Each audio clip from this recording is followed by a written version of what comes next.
I'm Cac, that's Jared, that's TJ, and we are going to do the fun, exciting thing because this weekend is Friday the 13th weekend.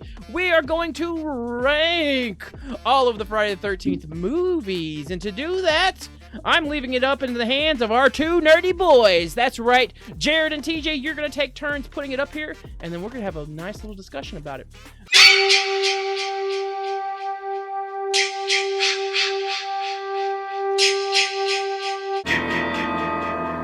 And TJ, you can go with this whatever angle you want, but you have first pick. Dead last, Jason X. Jared, do you disagree? No. We'll put dumpster. Dumpster. All right, so Jason X is gone. Jared, what's your pick and where's it going? Well, I feel like we already kind of talked about this on the other show on YouTube. By the way, go check that out at Rage You Nerds on YouTube, at Rage You Nerds on YouTube, at Rage Nerds, whatever. Fill it in. No, this is YouTube. The other one's on podcast. Spotify. Check out our Spotify. All right, so let's get the dead last ones out of the way. I'm gonna go with Jason Goes to Hell. That was also a dumpster. I don't even give it a D. Oh, that breaks my heart so much. TJ, which one are you either getting rid of or ascending on high? Honestly, I think those two are probably the only dumpsters out of the group. Agreed. So we'll put Freddy versus Jason on D. Okay. Jared, you are up. Oh, Jared, you are up next, good sir. I am up, so should we continue with D? There's not any D's left. I'm just going to be honest. Okay.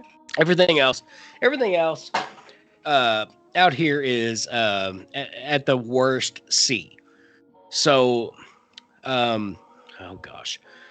Well, let's get this out of the way. Friday the 13th, original 1980, has to be an A because it sort of set the tone for what we know as a slasher film.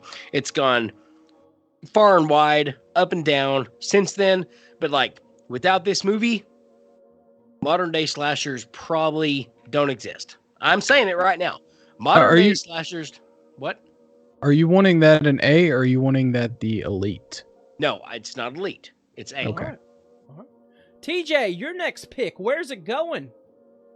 All right, so let's take number 5. And we'll put number 5 as a C.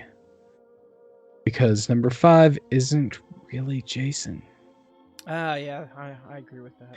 But it still holds true to the Friday the 13th in that you have the guy in the hockey mask who's going around killing people, even though it's not a counselor at a camp. But you do also have Tommy Jarvis who reprises, they reprise the character from part 4. Fair. Jared, next pick. Where's it going? What is it? Next pick, again, I already got an A in there. I feel like we should continue to eliminate the things that are bad, but like everything left is not bad. So, I'm going to go with part 4 as a total A. Final chapter as a total A. Interesting. All right, my turn. Jared, yes. I know you'll agree with this. We're going to take part 6. Take part 6. We're putting that as elite.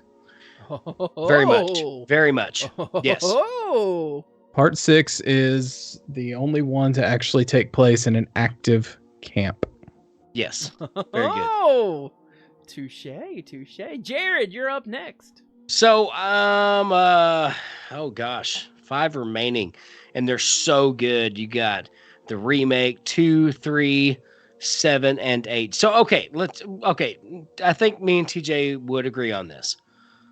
Jason Takes Manhattan. Great film. Great Friday film. Not top tier, but I'm not giving it. It's definitely not dumpster. It's definitely not elite. But it's definitely not C, right? It's Jason Takes Manhattan is totally a B. Totally a B. Okay. Oh, totally a B. All right. TJ? So we'll go part 2. First introduction of Jason It does have camp counselors. We're gonna put part 2 as. I'm not gonna put it as elite, even though it does take place in a camp. You know, with the counselors in training. Mm-hmm. We're gonna put it as an A. We're gonna put it as an A. Ooh, okay. Jared, up next. You got 3 choices left. Oh my God! Like these are 3 of us. So like the first Friday the 13th I watched was part 6. After that was part 7, and then I kind of went all about. I have a significant love for part 7 because I actually, back when Twitter was Twitter, Lark Voorhees actually followed me on that. Oh, nice. So part 7 is kind of significant, but it's not.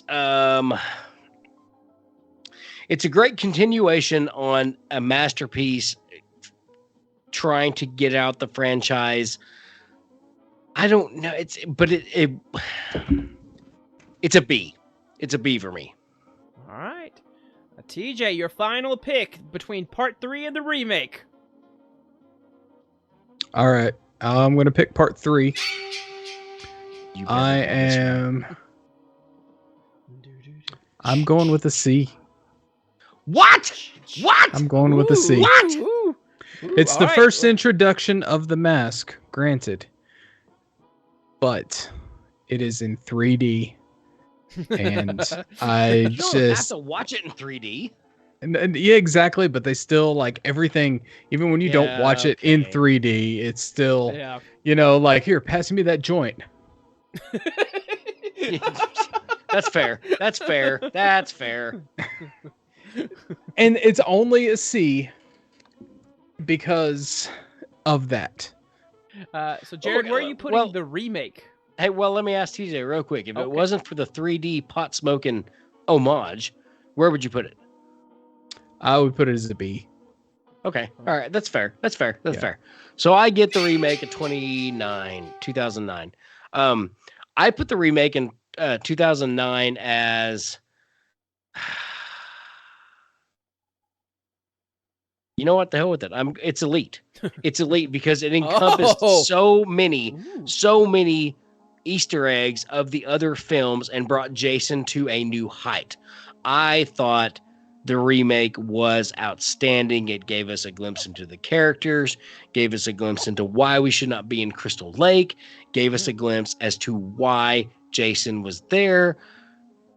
He's a And pot answered- farmer, right? There was a pot farmer, yeah. Yeah. And there's a deleted scene that's really cool with that pot farmer. That's where Jason finds the mask. That's another thing I like about this. Like, Jason starts out the movie, he's wearing the burlap hood like he did in part 2. And he goes to the pot farmer guy. No, that who's- guy wasn't the pot farmer. He was the guy who he found some of the pot. He was just like a guy. Well, I mean, let's be honest. Let's be honest. The guy sold weed. he sold If it, he- but like he's like, I found this stuff, he man. I it found a in the big woods, but he field sold of it this. beforehand. Yeah. If he, I'm talking if he about, pulled like, the pot he's- out of, if he pulled the pot out of the ground, doesn't that make him a farmer, man? No, it makes him a thief. I'm I a think third generation farmer. I think Jason killed him because Jason was the pot farmer. That's what it was. And- It's the whole cartel thing. Jason is Yeah, the cartel. he's Dealing fentanyl. I No, think it's I even just said it pot, in the yeah, reaction but video yeah. somewhere. It's like Jason's standing over a pretty girl and he's got the machete up. And I was like, "What? Hey, come on, man. I kind of want her to live, you know? Like, why can't you be like they were in the movie?" It's like, "You remind me of my mother." And then he slashes her to bits. But no, Yeah, you were sad about the you know- last lady not making it. So this is our list. Any point of contention either one of you want to make about the other's choices in this? It feels like the one disagreement point we've already kind of worked our way through, but anything that stands out to you that you want to have a rebuttal on? I would put the remake as a solid C or D. That is Just- that is opposite direction of where Jared went. Yeah. Fuck.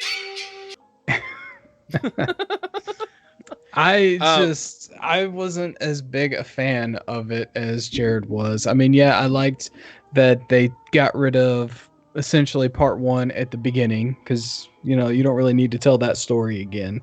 But there's a lot of elements of it that was just like I did not like, and part of it was the giant pot farm playing a pivotal role in the movie. TJ, you and Weed have not agreed on this list at all. You and Weed have not agreed. So I want to disagree with TJ in that saying that part 4 is a C ranked, or I'm sorry, part 3 is a C ranked film.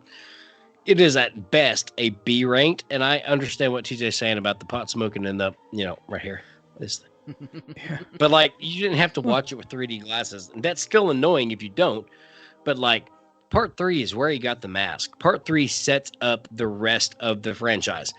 Part 2 is fantastic. 1 is fantastic. 3, as a film, it's good, but it sets up what we know as Jason. By the way, the only time that an English actor has played Jason. Cheerio. And cheerio, pop, pop, pip, pip, pip. He's dead now. Cheerio. Part 3 is very much a remake of part 1, only the fact that Pamela Voorhees didn't show up and be like, hey, I'm friends with the Christies. All these take place around Crystal Lake. So I would definitely not give part 3 a C at best. Again, at best, it's a B. But with that B, I would say it is what kickstarted the franchise off. All right, what do you say? You've heard Jared's input. You've heard TJ's input. You see our list. Do you like it? Do you have disagreements? Put your ranking down below in the comments. Let us know that you like the video by liking the video. And if you want to keep up with all of our nerdy content, subscribe to the channel. We have been the Nerds. That's been TJ. That's been Jared. That's been Jason Voorhees. And I've been Mr. Cack. We'll see you on the next one. Goodbye!